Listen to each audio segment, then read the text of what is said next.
Siri, is the Earth a ball? A ball? Heavens no. How could you live on a ball? That doesn't seem possible. The Earth is clearly flat.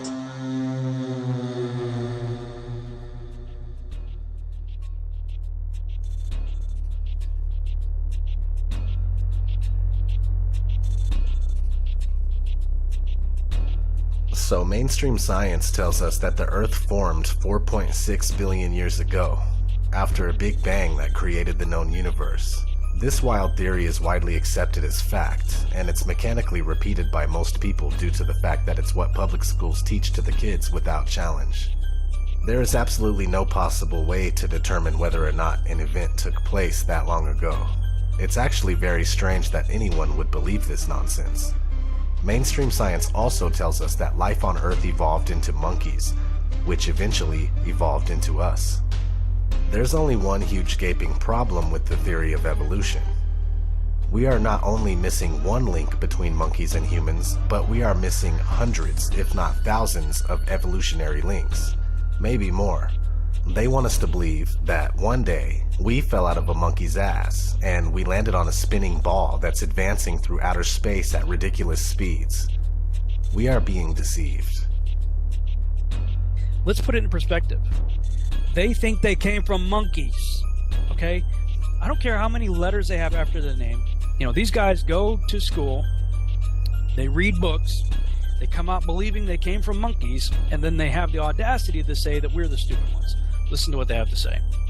In the beginning, there was darkness, and then bang, giving birth to an endless expanding existence of time, space, and matter. Every day, new discoveries are unlocking the mysterious, the mind-blowing, the deadly secrets of a place we call the universe. It is, of course, a mystery as to why the universe exists in such an intelligible manner. But it suggests, to me at least, that there's a deep link between the universe, the grand scheme that's unfolding, and beings like ourselves. Somehow the universe has become self-aware. It's engineered the emergence of comprehending, thinking beings like ourselves who can come to know the universe. Some people marvel at the fact that the universe has, over billions of years, given birth to beings who can appreciate its complexity. We can even ponder where and how we fit in. But at the dawn of history, people thought they knew the answers to these profound questions. The ancients viewed their world as a snow globe. It was essentially a flat Earth, say a disk, covered by a dome. And we call this in English a firmament. And in the firmament is where all the stars and the planets were hung. Almost all ancient cultures believed their universe existed in a dome similar to this one. And they never questioned who created it. The ancients assumed that there was a god or gods responsible for the creation and the maintenance of the universe. The idea that God created the universe went largely unchallenged until the Middle Ages, when scientists made a sacrilegious suggestion based on their observations. The sun, not the Earth, was at the center of the universe. It was a paradigm shift. There is now another way to explain the naturally occurring phenomena around us, and this is science. Since the Middle Ages, scientists have developed sophisticated new theories about the enormity of the universe and our place in it. Theories that often have no room for God. Many phenomena have appeared mysterious or miraculous or magical. And then through the process of science, we've eventually understood them. Scientists gradually realized that the sun really is just one star among a multitude of stars in a gigantic galaxy, having hundreds of billions of such stars. And all this was created in a Big Bang 13.7 billion years ago. But while scientific theories, observations, and experiments tell us where we are in the cosmos, they don't answer the eternal questions: why we're here, and who, if anyone, created us. So while it appears a divine creator planned the universe, many physicists say apparent fine-tuning doesn't prove anything of the sort. Something else must be at work. But what, other than God, could possibly explain the remarkable series of events that led to the creation of life in our universe? One very popular contender is an idea that seems at least as incredible as the idea of God. It's the multiple universe theory. A very large number of universes, perhaps even an infinite number, could in principle exist in a vast hyperspace. We can understand the idea of hyperspace by comparing it to a mug of beer. The beer mug would be the hyperspace, and the bubbles would be these individual universes. The bubbles in a beer mug are all physically about the same. But suppose they span a range of properties. Some of them might have carbon and oxygen and stars and gravity, and others don't. We would be in one of the ones that leads to a rich, complex universe culminating with life as we know it. If there are an infinite number of other universes, the fine-tuning that seems to be present in ours isn't an example of God's plan, but rather the law of statistics. Most of these universes wouldn't naturally develop in ways that fostered intelligent life, but a few would. So then the explanation for the specialness of the universe is that we are winners in a gigantic cosmic lottery. It stands to reason that we couldn't be living and discussing this in a universe that was hostile to life. Only the bio-friendly ones get populated with thinking beings. Having a multitude of universes is actually quite a simple and natural consequence of some of the most favored models for the birth and early evolution of our universe. It's kind of like stars and planets. As long as you have the capacity to make one, it's easy to make lots of them. Oh, really?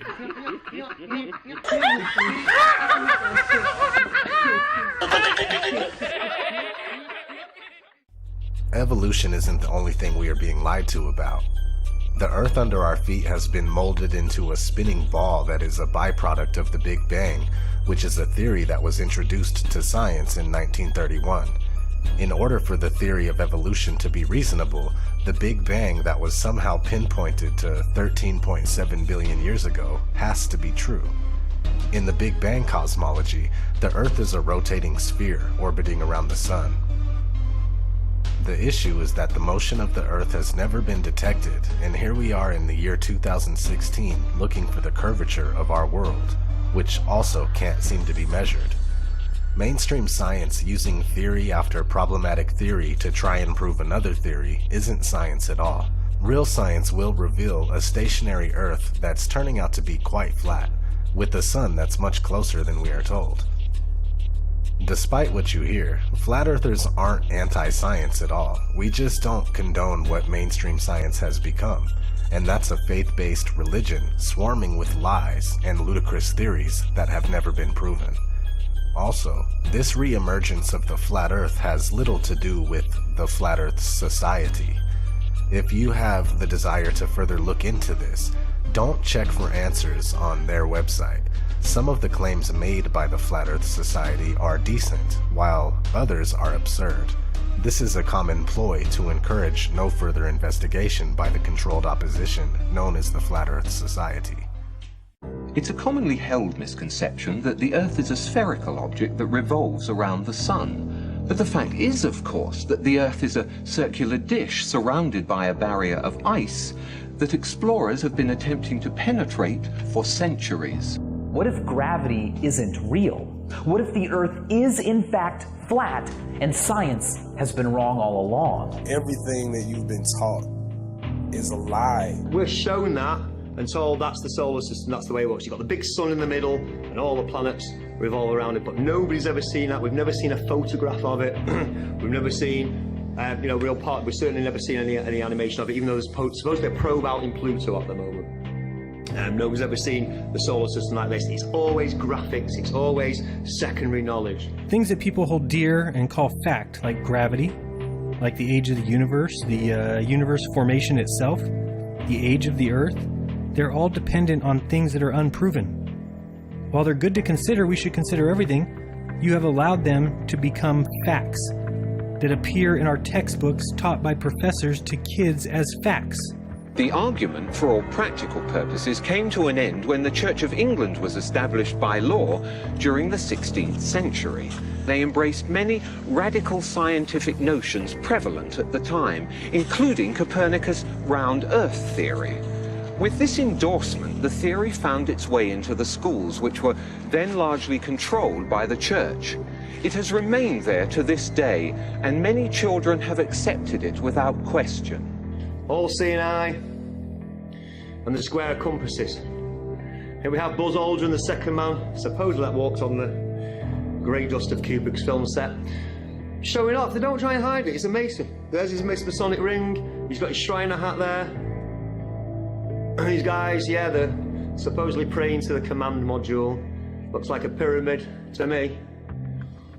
The connections between Ron L. Hubbard, or L. Ron Hubbard, who started the Scientology movement, Walt Disney, Werner von Braun, rocket scientist, Jack Parsons, also a rocket scientist, Jet Propulsion's laboratory, and Aleister Crowley, who's obviously an arch Satanist, influenced a lot of rock music and everything else. Started the OTO, the Ordo Tempora Orientis.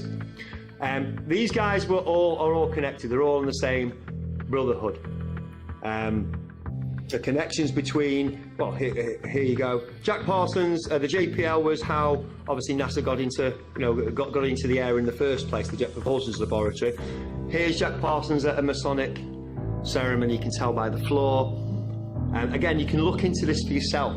Yeah, it's easily searchable. It's easily researchable information. The connection between Walt Disney. Here we have aboard the ISS. Again, now we're getting into the handshakes. We've got Baphomet all doing it.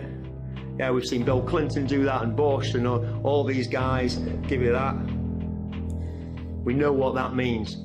We know who they're in service to. This is all about occultism. It's all about sun worship, heliocentrism. It's not science.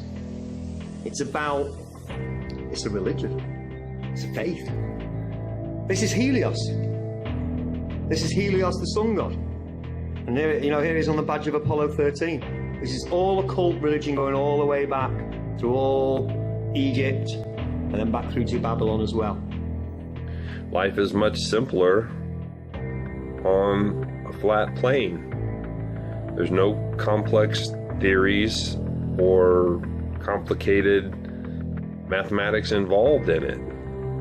The flat plane.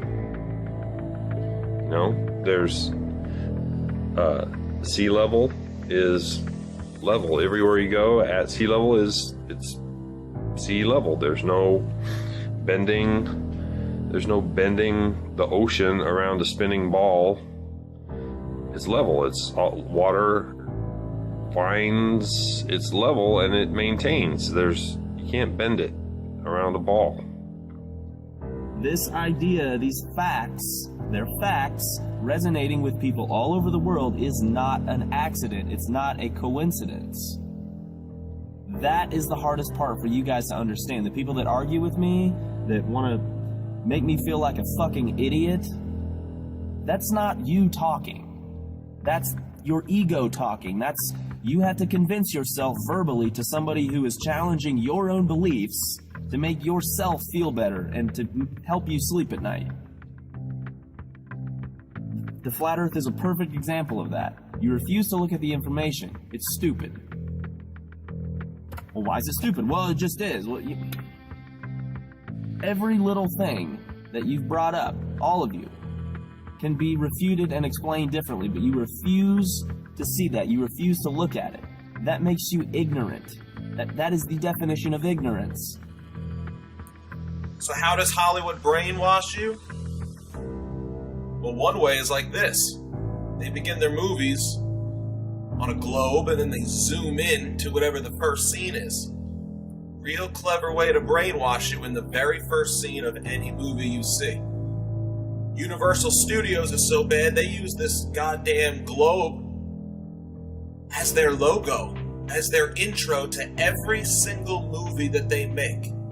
At the beginning of every single movie Universal makes, you're going to see this spinning globe logo. So it doesn't even matter what the movie's about. You're going to be brainwashed.